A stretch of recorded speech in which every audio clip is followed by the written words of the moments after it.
Tu tombes dans l'eau glacée. Aucune musique héroïque, aucune explosion. Juste le bruit du vent et quelque chose sous la surface. Bienvenue dans Subnautica Below Zero, le jeu qui te fait aimer l'océan avant de te rappeler que tu n'es absolument pas au sommet de la chaîne alimentaire. 30 secondes pour comprendre pourquoi tout est différent. Si le premier Subnautica te faisait peur avec ses profondeurs infinies, Below Zero te fait peur autrement. Moins grand, mais plus intime. Moins perdu, mais plus vulnérable. Ici, t'es pas un survivant muet qui s'écrase par accident. Tu es Robin Ayou. Tu viens volontairement de la planète 4.5 et 4.6b pour comprendre la mort mystérieuse de ta sœur. Et ça change tout. Le gameplay, c'est cette survie version glaciale. Aurait sur les bases, exploration, craft, gestion d'oxygène, scan de la faune, construction de base. On est là où le tout premier misait sur l'immensité, Below Zero mise sur la densité. Carte plus petite, mais chaque biome est plus travaillé, plus narratif. Tu passes d'eau turquoise rassurance à des cavernes bioluminescentes magnifiques, jusqu'à des zones où le silence est pire que le bruit. Et surtout cette température. Oui, maintenant tu peux mourir du froid. Et crois-moi, mourir congelé en regardant ton écran givré, c'est une sacrée expérience.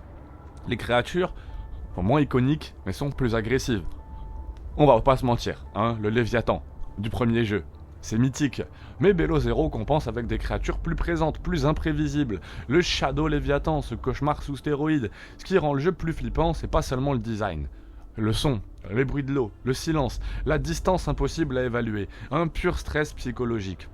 L'histoire, ce vrai changement, c'est un point qui divise. Dans le premier jeu, tu étais seul, totalement seul. Et là, l'histoire passait par l'environnement.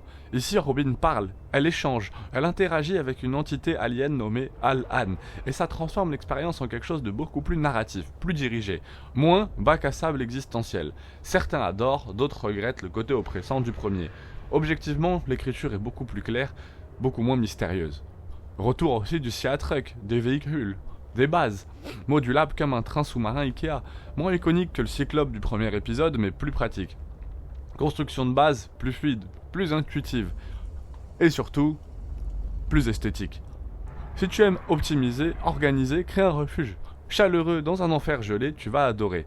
Si tu aimes The Forest pour la survie immersive, No Man's Sky pour l'exploration alien, Outer Wilds pour la narration environnemental.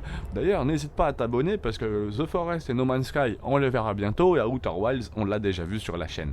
Alors, Below Zero est à mi-chemin entre ces trois-là. Mais il n'est meilleur que sur un point, l'atmosphère sous-marine. Personne ne fait ça comme Subnautica. Objectivement, il y a quelques défauts.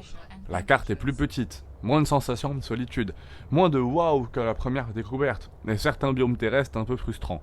Mais aussi un bien meilleur rythme que le premier jeu, plus accessible, plus scénarisé, techniquement beaucoup plus propre, et une OST incroyable. Alors vraiment, ce jeu peut cartonner, vraiment, vraiment, vraiment. Pourquoi ? Parce que Below Zero, c'est un jeu qui crée des anecdotes. Tu te fais chasser pendant 10 minutes, tu construis ta base à côté d'un monstre sans le savoir, tu t'es perdu à 500 mètres sans oxygène. C'est un jeu à histoire. Et Subnautica Below Zero, c'est pas du tout une suite, c'est une variation. Moins grandiose, plus humaine, moins terrifiant dans l'échelle, mais beaucoup plus oppressant. Si le premier jeu te faisait peur des profondeurs, celui-ci te fait peur de ce qui t'observe sous la glace. Et crois-moi, il y a toujours quelque chose sous la glace. Je l'ai pas commencé, Below Zero, mais vu que c'est le jeu gratuit de ce mois de février 2026, je tenais à vous en parler. J'ai tartiné le premier Subnautica de A à Z, qui est vraiment un jeu incroyable. J'espère que Below Zero sera aussi bien. Étant donné qu'il est gratuit, il est déjà dans ma bibliothèque, donc je vais bientôt le tester. Hier, j'ai testé White Neon, très sympa, allez voir le test sur ma chaîne, c'est un FPS genre Trackmania, c'est trop peu connu. White Neon sur ma chaîne, et Grounded aussi, donc j'ai testé le 1, mais je vous parle de Grounded 2 sur cette chaîne, donc allez voir. Force à tous et à très vite.